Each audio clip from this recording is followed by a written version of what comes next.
సింహాచలం అప్పలే స్వామి చందనోత్సవానికి వచ్చిన భక్తుల పరిస్థితి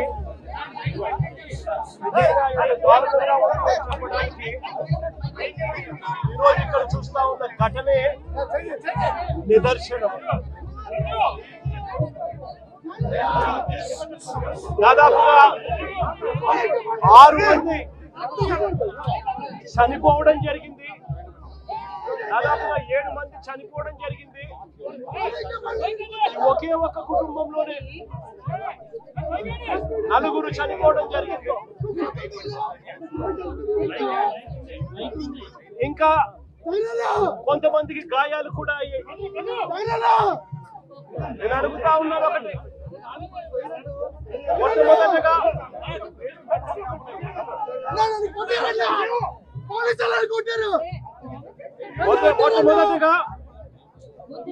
మొట్టమొదటిగా ఈ కుటుంబాలకు నా ప్రకారం సానుభూతి తెలియజేస్తా ఉన్నాను. చనిపోయిన వారికి, వారి కుటుంబాలకు మంచి జరగాలని, వారి ఆత్మలకు శాంతి రావాలని దేవుణ్ణి కూడా ప్రార్థిస్తా ఉన్నాను. ఈ ఘటనను చూస్తే, ఇక్కడ జరిగిన ఘటన, సింహాచలంలో జరిగిన ఈ ఘటన అయినా కూడా చందనోత్సవానికి సంబంధించి ఇప్పుడు ఇవాళ జరిగిన ఈ ఘటన అయినా కూడా, లేదా మొన్న తిరుపతిలో వైకుంఠ ఏకాదశి నాడున జరిగిన ఘటన తీసుకున్నా కూడా, నేను ఒకటి అడుగుతా ఉన్నా ఈ ప్రభుత్వానికి, అయ్యా నాడు తిరుపతిలో జరిగిన వైకుంఠ ఏకాదశికి సంబంధించిన ఘటన అయినా కూడా, ఈ రోజు చందనోత్సవానికి సంబంధించిన జరిగిన ఘటన అయినా కూడా, ఏ రోజు చందనోత్సవం జరుగుతుంది, ఏ రోజు వైకుంఠ ఏకాదశి వస్తుంది అన్నది ప్రభుత్వానికి తెలియదా అని అడుగుతా ఉన్నా. ఎప్పుడు జరుగుతుందో తెలుసు. ఆ జరిగే రోజున లక్షల మంది భక్తులు వస్తారు అన్న సంగతి కూడా తెలుసు. తెలిసినా కూడా కేవలం నిర్లక్ష్య వైఖరితో అనేక మంది ప్రాణాలను బలికొన్నారు. వైకుంఠ ఏకాదశి నాడు తిరుపతిలో 6 మందిని ఇలాగే నిర్లక్ష్యం చేసి పొట్టలు పెట్టుకున్నారు. అప్పుడు కూడా అంతే, చంద్రబాబు నాయుడు గారు కుప్పం పర్యటన ఉంది అని చెప్పి పోలీసులందరినీ కూడా కుప్పం పంపించారు. అందరినీ కూడా పార్కుల్లో పెట్టి, రకరకాల ఏరియాలలో పెట్టి, సడన్ గా ఒక్కసారి గేట్లు ఎత్తేసి, సెక్యూరిటీ అరేంజ్మెంట్స్ లేవు కాబట్టి, పోలీసులు ఎవరు లేరు కాబట్టి, అందరూ చంద్రబాబు నాయుడు గారిని ప్రసన్నం చేసుకునే దానికి వెళ్ళిపోయారు కాబట్టి, అందరినీ కూడా పార్కుల్లోనూ అక్కడ ఇక్కడ ప్యాక్ చేసి, సాయంత్రం పూట ఇక లైన్లలో నిలబడండి అని చెప్పి గేట్లు ఎత్తారు. తిరుపతిలో జరిగిన తోపులాటలో 6 మంది మరణించడం జరిగింది. లక్షల మంది వస్తారు అని తెలిసినా కూడా జరిగిన ఘటన. ఈరోజు చందనోత్సవం రోజు కూడా లక్షల మంది భక్తులు వస్తారు. ఈరోజు అప్పన్న స్వామి నిజ రూపంలో దర్శించుకోవచ్చు అప్పన్న స్వామిని అని లక్షల మంది భక్తులు ఈరోజు వస్తారు అని తెలిసినా కూడా దారుణమైన అరేంజ్మెంట్స్. చాలా మంది చెప్తా ఉన్నారు, కనీసం టెంపరీ టాయిలెట్లు కూడా లేవు, క్యూలలో నిలబడిన వాళ్ళకి నీళ్లు లేవని కూడా చెప్తా ఉన్నారు. ఘటన జరిగిన స్థలాన్ని ఒకసారి చూస్తే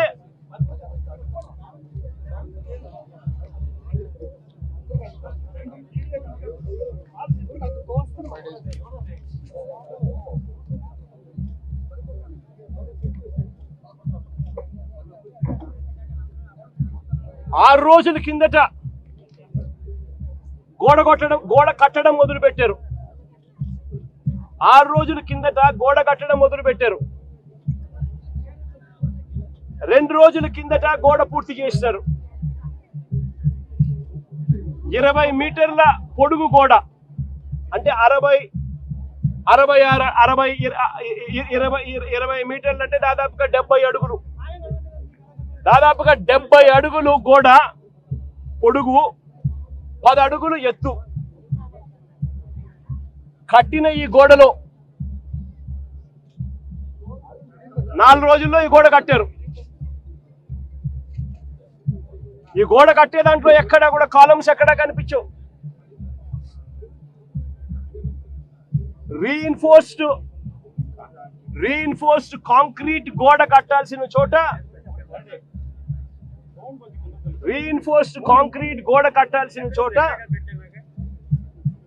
కనీసం ఎటువంటి టెండర్లు కూడా పిలవకుండా మంత్రులు పర్యవేక్షిస్తున్నారని అంటారు.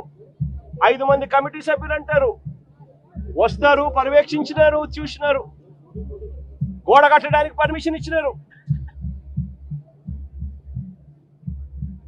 6 రోజుల్లో గోడ కట్టారు. టెండర్లు కూడా పిలువకోకుండా కట్టేసేయండి అని చెప్పి కట్టేశారు. నేను అడుగుతా ఉన్నా,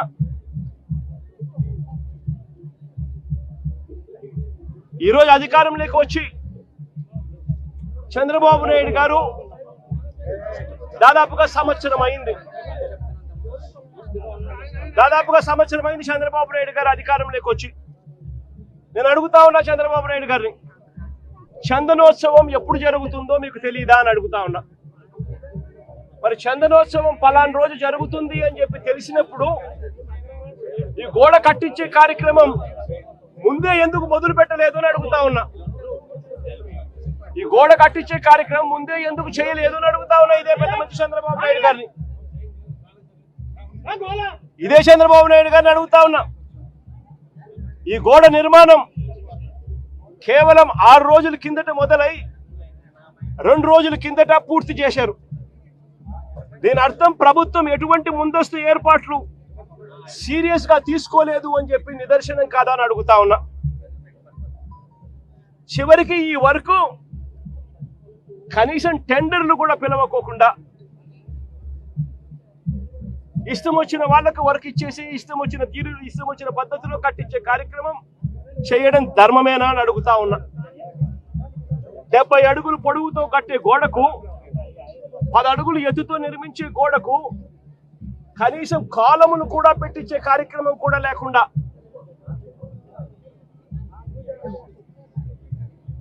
ఇటుకలతో, సిమెంట్ బ్లాక్స్ తో, ఫ్లయాష్ ఇటుకలతో గోడ కట్టడం అన్నది ఏ రకంగా కరెక్ట్ అని అడుగుతా ఉన్నా. కనీసం కట్టే ఈ గోడను రీఇన్ఫోర్స్డ్ కాంక్రీట్ తో అయినా కట్టాలి. రీఇన్ఫోర్స్డ్ కాంక్రీట్ తో కట్టి దానికి విప్ హోల్స్ కూడా పెడితేనే కాస్తో కూస్తో ఏ గోడైనా నిలబడుతుంది అన్న జ్ఞానం కూడా లేకుండా ఎలా కట్టారు అని అడుగుతా ఉన్నా. 2 రోజుల కిందటనే గోడ పూర్తయింది అని తెలుసు. 2 రోజుల కిందనే గోడ పూర్తయింది అని తెలుసు. వర్షం కూడా ముందు రోజు రాత్రి పడింది అని కూడా తెలుసు. మరి తెలిసినప్పుడు ఇన్ని లక్షల మంది క్యూలో గోడ పక్కనే ఎలా వాళ్ళు క్యూలో నిలబడేట్టుగా చేశారు అని అడుగుతా ఉన్నా. ఇదే పెద్ద మనిషి చంద్రబాబు నాయుడు గారిని. మరి గోడ అంత దారుణంగా మీరే కట్టారు. కొత్త గోడని తెలుసు. దర్శించుకునే సామాన్యుడు ఏమైపోయినా పర్వాలేదు అని చెప్పి పట్టించుకునే కార్యక్రమం ఎక్కడా కూడా చేయకుండా గాలి కొదిలేసిన పరిస్థితుల్లో ఈరోజు రాష్ట్రం నడుస్తూ ఉంది. ఈ ఒక్క సంవత్సరంలోనే చంద్రబాబు నాయుడు గారు చేసిన ఈ ఒక్క సంవత్సరం పరిపాలనలోనే ఎంతటి దారుణమైన పరిస్థితి చూస్తా ఉన్నాము అంటే, తిరుమలలో ఈ పెద్ద మనిషి రాజకీయాల కోసం లడ్డు వివాదం చేసి మన వెంకటేశ్వర స్వామి పేరు ప్రఖ్యాతలను ఏ రకంగా రోడ్డు మీదకి తీసుకొచ్చాడు అన్నది కూడా ఈ 11 నెలల కాలంలోనే చూసాం. తిరుమల వైకుంఠ ఏకాదశి నాడు అలాంటి రోజు వస్తుంది వైకుంఠ ఏకాదశి అని చెప్పి కూడా తెలిసి కూడా నిర్లక్ష్యం చేసిన దాని కారణం వల్ల 6 మంది బలికొనడం కూడా తిరుపతి హిస్టరీలో ఎప్పుడు కూడా ఇటువంటి ఘటన జరగల. అటువంటి ఘటన కూడా ఈ చంద్రబాబు నాయుడు గారు ఈ 11-12 నెలల కాలంలోనే చూసాం. ఈరోజు సింహాచలంలో చందనోత్సవం నాడు ఇంత దారుణంగా తెలిసి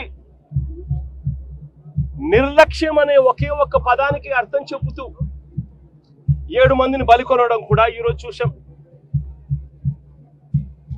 ఈ మధ్య కాలంలోనే శ్రీకాకుళంలో శ్రీకూర్మంలో, అది కూడా శ్రీకూర్మం గుడిలో కూడా ఏ రకంగా తాబేళ్లు చనిపోవడం కూడా మన కళ్ళెదుట చూసాం. తిరుమలలో గోశాలలో ఏ రకంగా గోవులు చనిపోవడం కూడా మన కళ్ళెదుటే చూసాం. చంద్రబాబు నాయుడు గారు ఈ 11-12 నెలల పాలనలోనే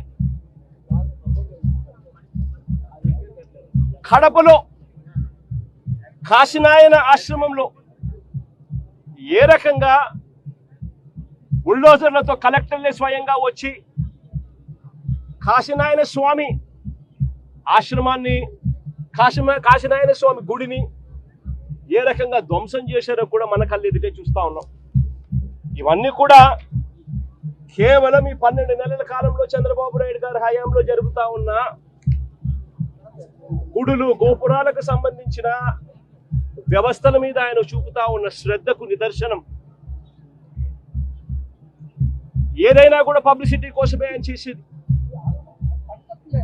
ఏదైనా డైవర్షన్ పాలిటిక్సే. పుష్కరాల సమయంలో కూడా గతంలో చూసాం ఏ రకంగా 29 మందిని బలికొన్నాడో కూడా మనం చూసాం. గోదావరి పుష్కరాలలో, రాజమండ్రిలో. నేను అడుగుతా ఉన్నా, అన్ని ఘటనలకు జరిగేటప్పుడల్లా జరిగిన తర్వాత వస్తాడు, వచ్చి ఒక కమిషన్ వేస్తున్నాను, విచారణ చేయిస్తాను అని చెప్తాడు. ఇన్ని ఘటనలు నేను చెప్పిన కనీసం ఒక్క ఘటనలో అయినా కూడా సీరియస్ గా ఎవరి మీద అయినా యాక్షన్ తీసుకున్నారా అని అడుగుతా ఉన్నా. ఎవరి మీద యాక్షన్ తీసుకోరు, ఎందుకనంటే ఈయనే దోషి కాబట్టి. ఎవరి మీద యాక్షన్ తీసుకోవాలి వస్తే ఈయన మీదే తీసుకోవాలి కాబట్టి ఎవరి మీద యాక్షన్ ఉండదు. తిరుపతిలో మొన్న చూసాం, జనవరి 8వ తారీఖున వైకుంఠ ఏకాదశి నాడు జరిగిన ఘటనలో 6 మంది చనిపోతే ఈయన తీసుకున్న యాక్షన్ ఏమిటి? ఎస్పీని అక్కడి నుంచి ట్రాన్స్ఫర్ చేశాడు. అది ట్రాన్స్ఫర్ చేసేది ఏంది? చెత్త పొజిషన్లోకి ఏమన్నా ఇచ్చినాడంటే అది కాదు. అదే తిరుపతిలోనే టాస్క్ ఫోర్స్ కు ఇంకా బెటర్ పొజిషన్ కు తీసుకొని పోయి ఆఫీసర్ గా బెటర్ పొజిషన్ కు తీసుకొని పోయి ఆయనకి ఇచ్చినాడు పోస్టింగ్. ఇప్పుడు చంద్రబాబు నాయుడు అడుగుతా ఉన్న అరాచక పాలనలో సిట్ అనేది ఉంది కదా, ఆ సిట్ లో కూడా అదే సుబ్బరాయుడు అనే ఎస్పీ అధికారే క్రియాశీలక పాత్ర పోషిస్తూ చంద్రబాబు నాయుడు గారి మోచేతి నీళ్లు తాగుతూ చంద్రబాబు నాయుడుకు తానా తందానా అంటూ తాను పనిచేస్తా ఉన్నాడు, చంద్రబాబు నాయుడు గారు పని చేయించుకుంటా ఉన్నాడు. మరి ఏ అధికారికైనా కూడా ఇలాంటి ఘటనలు జరిగినప్పుడు భయం ఉండాలి. ఒళ్ళో ఉద్యోగాలు ఊడుతాయి, యూనిఫాములు ఊడుతాయి, బట్టలు ఊడుతాయి అన్న భయం ఉన్నప్పుడు ఎక్కడైనా కూడా డిసిప్లిన్ అనేది ఉంటుంది. ఎక్కడైనా కూడా ప్రజల జీవితాలతో చెలగాటం ఆడడం అనేది ఎక్కడైనా కూడా మానడం అనేది జరుగుతుంది. ఎక్కడా కూడా ఆయన తీసుకునే చర్యలు ఏవి కూడా కంటి తుడుపు చర్యలే కాబట్టి ఏ ఒక్కరికి కూడా భయం లేదు. ప్రతి చోట నిర్లక్ష్యమే, ప్రతి చోట డైవర్షన్ పాలిటిక్సే. ఇంకా డైవర్షన్ పాలిటిక్స్ ఇంకా ఏ స్థాయిలోకి దిగజారిపోయాయి అని అంటే ఇల్లు ఇదే. టీవీలలో వాళ్ళ స్టేట్మెంట్లు చూస్తే, ఆ మంత్రులు ఇచ్చే స్టేట్మెంట్ చూస్తే ఆశ్చర్యం అనిపించింది. మొట్టమొదటి స్టేట్మెంట్ వాళ్ళు ఇచ్చింది, ఈ గోడ ఎవరి హయాంలో కట్టారో ఎవరు కట్టారో చూడాలంట. మొట్టమొదటి స్టేట్మెంట్ వాళ్ళు ఇచ్చింది, మంత్రులు ఇచ్చిన స్టేట్మెంట్లు. అంటే అది కూడా వేరే వాళ్ళ మీద తోసేయాలని చెప్పి కాదు, మీ హయాంలోనే ఈ వారం రోజుల కిందటనే గోడ కట్టారు అని చెప్పి ఎప్పుడైతే తెలుసుకున్నారో అప్పుడేమంటారు? గోడ అనేది పిల్లలతో కట్టారో, సిమెంట్తో కట్టారో బ్రిక్స్తో కట్టారో అనేది మాకు తెలియదు కదా అంటారు. మరి తెలియనప్పుడు మీరు మంత్రుల కమిటీ కింద ఎందుకు వచ్చినారు ఇక్కడికి? ముందస్తు ఏర్పాట్లు చేయడం కోసం మరి ఎందుకు వచ్చినారు?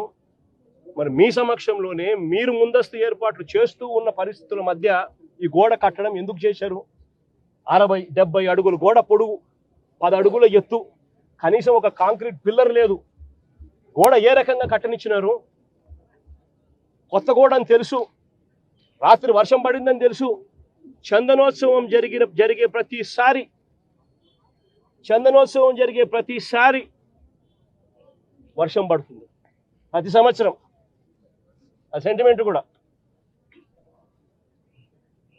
మరి వర్షం పడింది అని తెలిసినప్పుడు మరి గోడ పక్కనే మనుషులను ఎందుకు నిలబెట్టారు? ప్రతిదీ కూడా డైవర్షన్ పాలిటిక్సే. ఎక్కడా కూడా తప్పు చేసినాము అని పశ్చాత్తాపం లేదు. ఇప్పుడు ఈ కుటుంబంలో 4 చనిపోయినారు. చనిపోయి ఏదో ముఖస్థుతి కోసం అది జగన్ వస్తున్నాడు అని చెప్పి తెలిసి 25 లక్షల రూపాయలు 25 లక్షల రూపాయలు ఇచ్చే కార్యక్రమం, ఒక ఉద్యోగం ఇచ్చే కార్యక్రమం చెప్తా ఉన్నారు. నేను అడుగుతా ఉన్నా, ఇదే కుటుంబానికి నేను భరోసా ఇచ్చి చెప్తా ఉన్నా, ఇంతకు ముందు ఏదైనా కూడా ప్రభుత్వం అన్నది ప్రజలకు తోడుగా ఉండాలి, ప్రభుత్వం అన్నది ప్రజలకు భరోసా ఇచ్చే విధంగా ఉండాలి. ప్రభుత్వం తప్పిదం వల్ల ఎక్కడైనా మనుషులు చనిపోయిన ఘటన ఎక్కడైనా జరిగితే అది ప్రభుత్వం తప్పిదం వల్ల, అంటే మనం ప్రభుత్వంలో ఉన్నప్పుడు జరిగిన తప్పు వల్ల జరిగితే దానికి పశ్చాత్తాపం ఉండాలి. ఆ పశ్చాత్తాపానికి ఆ కుటుంబానికి మనం ఏమిస్తున్నాము అని చెప్పి మానవతా దృక్పథంతో ఆలోచన చేయాలి. ఇలాంటి ఘటన ఇంతకుముందు విశాఖపట్నంలో జరిగితే, ఇలాంటి ఇంచుమించు ఘటనే జరిగితే, గ్యాస్ ఎల్జీ పాలిమర్స్ లో ఇలాంటి ఘటన జరిగితే అప్పట్లో జగన్ అనే వ్యక్తి ముఖ్యమంత్రిగా ఉన్నప్పుడు ఎంత ఇచ్చాడో తెలుసా?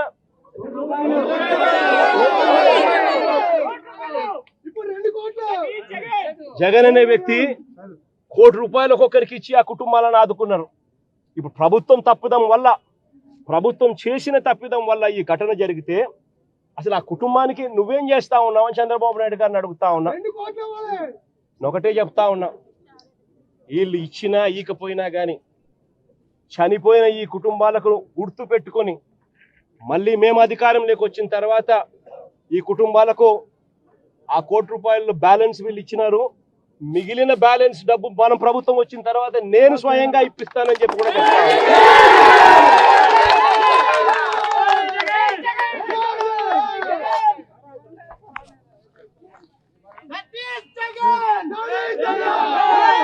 ఇది ఒకసారి ఫోటో చూడండి, ఎక్కడైనా కాలములు కనబడతా ఉన్నాయో చూడండి. వాళ్ళు చెప్తా ఉంటే గోడ కూలిపోయే పరిస్థితి వచ్చినప్పుడు గోడ ఫ్లెక్సీ మాదిరి ఊగిందంట. అంటే 70 అడుగులు గోడ, ఒక ఫ్లెక్సీ మాదిరి 10 అడుగులు గోడ, 70 అడుగులు పొడవు ఫ్లెక్సీ మాదిరి ఊగిందంట.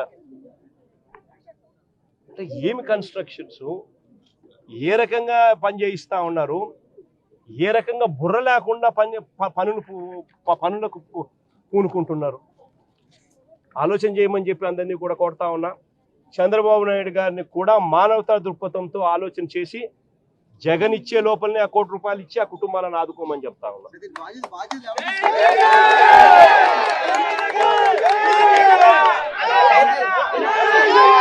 బాధ్యుల